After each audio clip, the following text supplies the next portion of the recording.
कालाक्षी महात्म्यम् अद अष्टमोऽध्यायः तडादका जननं मीनाक्षी स्तुतिः। या देवी जगदां कर्त्री शङ्करस्याभिशङ्करी नमस्तस्यै सुमीनाक्षै देव्यै मङ्गलमूर्तये।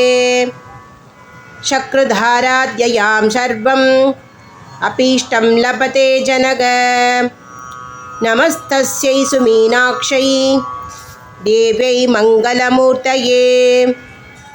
यस्या प्रसादलेशेन भोगमोक्षौ न दुर्लभौ नमस्तस्यै सुमीनाक्षै देव्यै मङ्गलमूर्तये।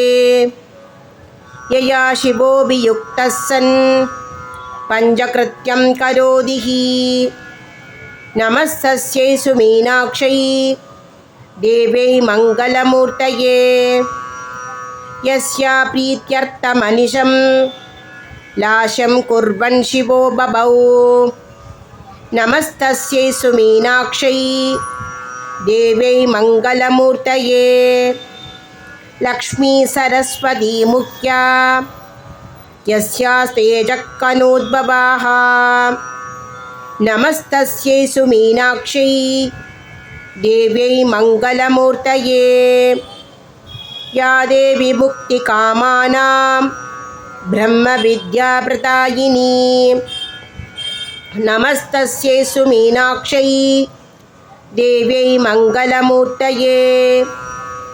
यस्या प्रणाममात्रेण वर्धन्ते सर्वसम्पदः नमस्तस्यै सुमीनाक्षै देव्यै मङ्गलमूर्तये। या स्तुता सर्वभावग्नी सर्वोपद्रवनाशिनी नमस्तस्यै सुमीनाक्षै देव्यै मङ्गलमूर्तये। या ध्याता परमाशक्तिः सर्वसिद्धिकरी शिवा नमस्तस्यै सुमीनाक्षै देव्यै मङ्गलमूर्तये। यया देव्या विरहितः शिवो निरर्थकः नमस्तस्यै सुमीनाक्षै देव्यै मङ्गलमूर्तये। सराचरं जगत्सर्वं यस्याभादसमुद्भवं नमस्तस्यै सुमीनाक्षै देव्यै मङ्गलमूर्तये।